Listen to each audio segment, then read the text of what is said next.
March 3rd, 1942, began with a kind of cold that seeps into the marinaut, the sharp bite of Arctic air, but the slow, damp chill of the North Atlantic in early spring, the kind that clings to wool and steel, lightened by 4 18 hours. As convoy on 89 groaned through fog so thick it swallowed the stars, I received a signal so brief and so final.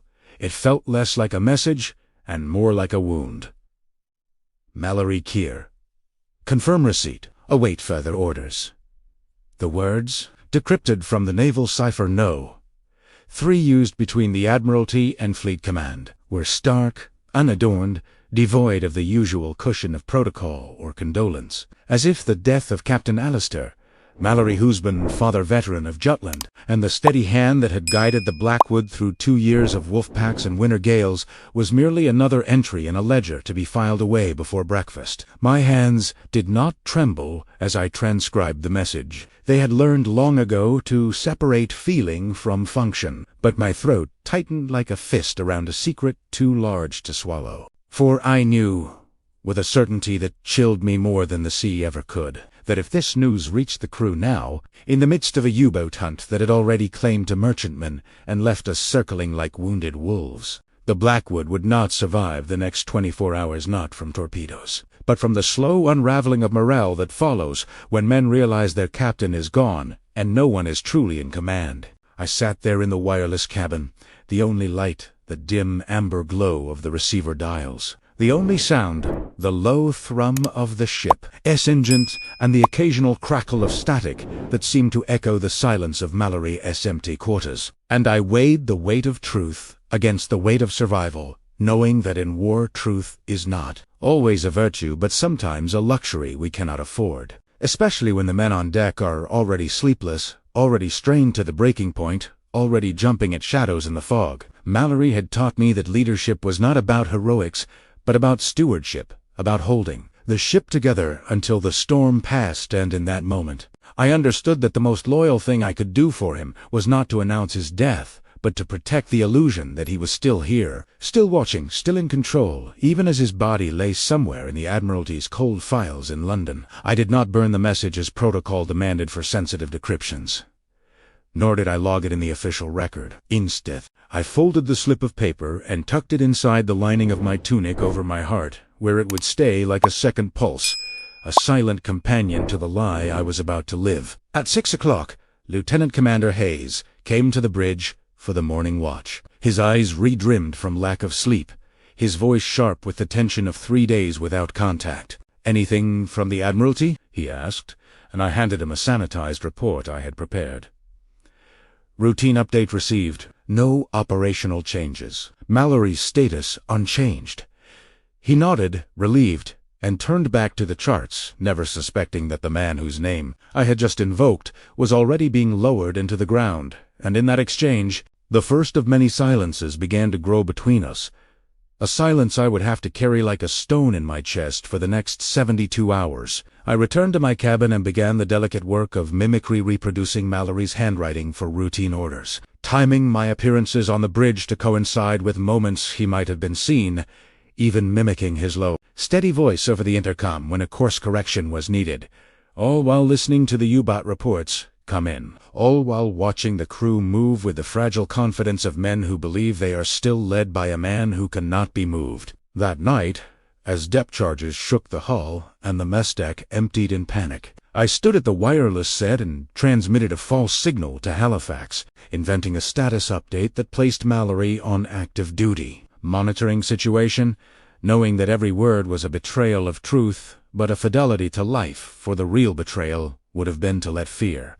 take root, to let the knowledge that our captain was gone turn discipline into disorder and order into chaos. I thought of Mallory's hands broad, steady, always clean the wheel of his first command, the way he de calma nervos, rating with a single sentence, the quiet authority that needed no shouting, and I knew that if he were here he would not want death to become the thing that sank this ship. So I held the truth like a live wire, hot and dangerous, and walked among men who trusted me to keep the lights on, even as I stood in the dark with the knowledge that the man who had been our compass was gone, and only I could decide when the world was allowed to mourn him. By the second day, The strain began to show not in my hands, which remained steady on the keys, but in my sleep, or rather the lack of it. For every time I closed my eyes, I saw Mallory not in death, but in life, standing on the quarterdeck in his oilskin, scanning the horizon with binoculars, and I would wake gasping, convinced I had heard his voice calling my name,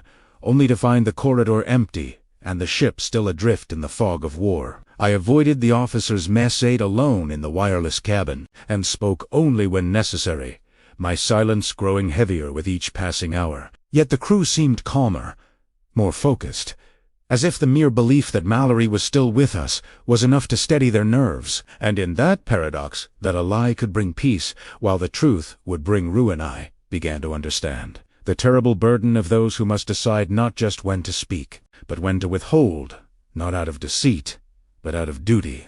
On the morning of the third day, as the fog lifted and the convoy emerged into a sea the color of tarnished silver, the U-boat threat receded like a bad dream, and with it the immediate danger that had justified my silence began to fade, leaving in its place a hollow exhaustion and the growing weight of a truth that could no longer be contained.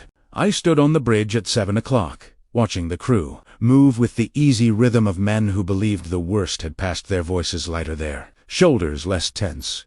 And I knew that the moment had come, not because I was ready, but because the ship was, and that was the only metric that mattered. I requested a staff meeting under the pretense of a final operational review, and when the officers gathered in the chart room, Hayes Porter, the gunnery, Lieutenant, all of them still operating under the assumption that Mallory would soon reappear to deliver his usual calm appraisal, closed the door, took a breath that felt like my first in 3 days, and placed the original decrypted slip on the table. "Captain Mallory was killed on March 1st, I said, my voice quiet but steady, during the Admiralty inspection in London. Shot by a lone IR operative near Whitehall. The Admiralty confirmed it at 4:18 on the 3rd.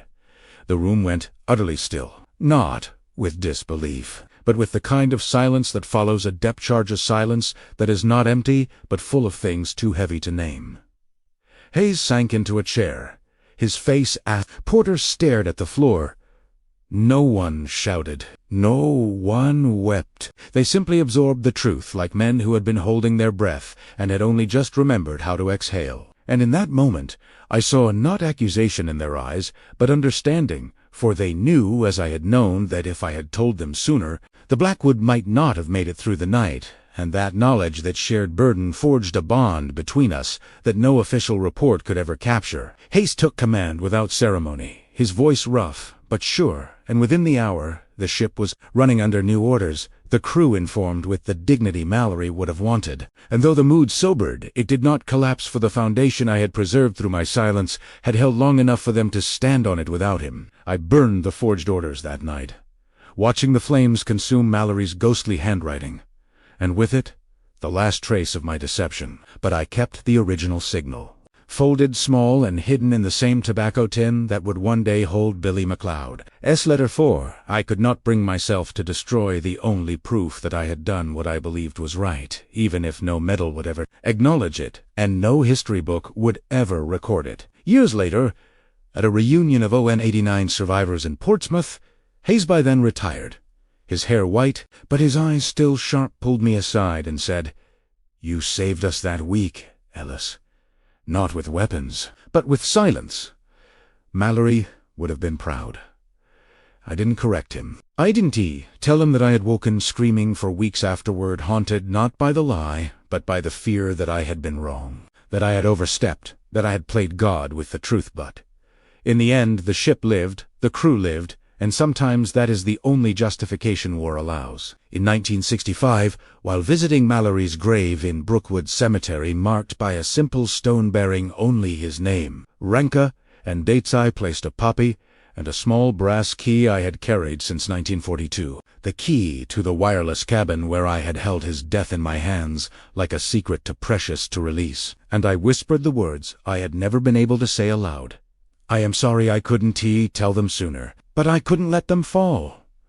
The wind moved through the trees like static through a receiver, and for a moment I thought I heard his voice, not in words, but in the quiet certainty that some truths are not meant to be spoken until the world is ready to hear them, and that sometimes the greatest act of loyalty is not to announce a death, but to protect the living from its weight until they are strong enough to carry it. Today, at 94, I still measure time in signals received and silences kept.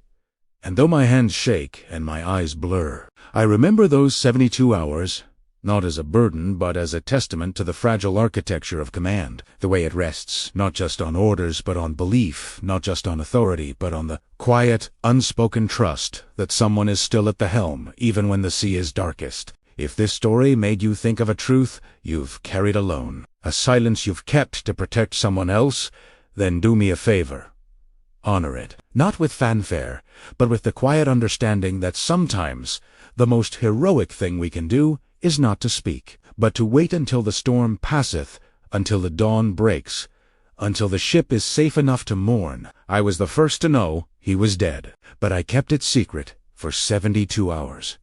Not out of fear, but out of love. And in that silence, we all survived.